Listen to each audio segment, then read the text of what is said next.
वर्षा Kamble, news star 5 मराठीमध्ये आपले स्वागत आहे. आजचे ठळक बातमी. नमस्कार. शैक्षणिक संस्थांचे डमी ऍडमिशन रॅकेट आणि विद्यार्थ्यांच्या भविष्याची होणारी क्रूर थट्टा. महाराष्ट्राच्या शिक्षण व्यवस्थेतील एका अत्यंत गंभीर आणि भयानक वास्तवावर आज मी बोलत आहे. आपल्या उरण ईश्वरपूर इस्लामपूर शहरामध्ये brilliant academy junior college of science Karad या नावाखाली जो काही गोंधळ सुरू आहे तो केवळ शिक्षणाचा नसून विद्यार्थ्यांच्या भवितव्याचा बाजार मांडला आहे असं माझं मत आहे.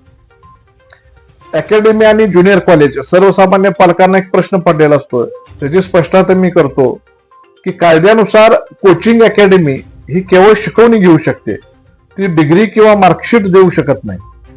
मात्र या अकॅडमीने स्वतःच्या लेटर हेडवर युडाईज नंबर आणि इंडेक्स नंबर छापला आहे. आणि गंमत बघा की युडाईज नंबर हा नेहमी 11 अंकी असतो, पण यांनी 10 अंकी नंबर छापून शासनाच्या डोळ्यामध्ये धुळफेक केलेली आहे.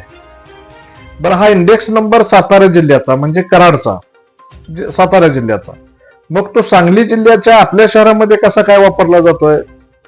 हा भौगोलिक अधिकार क्षेत्राचा उघड भंग आहे. डमी ऍडमिशनचा कर्करोग ह्या सर्व शिक्षण विभागामध्ये झालेला आहे. आज परिस्थिती अशी आहे की ही अकॅडमी पालकांच्याकडून लाखो रुपये शैक्षणिक शुल्क म्हणून उकळते आणि विद्यार्थ्यांचे अधिकृत ऍडमिशन कुठल्या तरी लांबच्या कॉलेजला दाखवले जाते. म्हणजे विद्यार्थी बसतात इथं आपल्या इस्लामपूरला, ईश्वरपूरला, आणि त्यांची हजेरी लागते मात्र कराडला.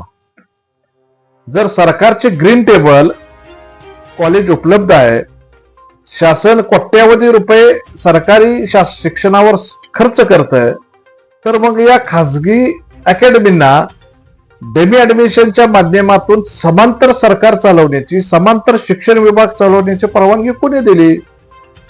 विद्यार्थ्यांची सुरक्षा आणि त्याचे जे काही आधार आहेत, समजा या 40 विद्यार्थ्यांचे भवितव्याचा अंधारित आहे, जर उद्या या अकॅडमीत काही दुर्घटना घडली तर जबाबदार कोण? कारण कागदोपत्री हे विद्यार्थी इथे आहेतच नाही. पालकांच्याकडून फी रोख घेतली जाते, स्टाफला पगार गुगल पे द्वारे दिला जातो. म्हणजे हा काळा पैसा आहे की शिक्षण काळा पैसा आहे की शिक्षण आहे? विद्यार्थ्यांचा अपार आयडी आणि सरळ पोर्टलवरील नोंदणी नक्की कुठे आहे? हे विद्यार्थी बोर्डाची परीक्षा कोणत्या अधिकारात देणार आहेत? आणि माझा शिक्षण विभागाला एक प्रश्न आहे, तुमची भरारी पथके काय करत आहेत? सातारा जिल्ह्याचा इंडेक्स नंबर जर सांगलीत जिल्ह्यामध्ये वापरला जातोय आणि हे तुमच्या सॉफ्टवेअरला का समजत नाही की तुमची यंत्रणा या रॅकेटमध्ये सामील आहे?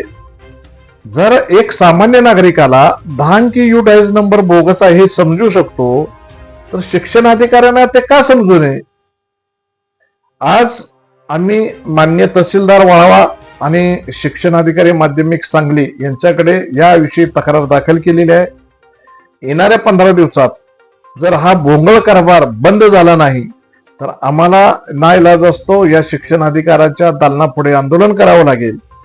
आणि ही जी चौकशी आम्ही उपसंचालक शिक्षण विभाग कोल्हापूर यांना सुद्धा करतोय की जरी हा इंडेक्स नंबर बोगस वाटतोय, जी सुद्धा चौकशी सातारा जिल्ह्यातल्या शिक्षण अधिकाऱ्यांनी केली पाहिजे.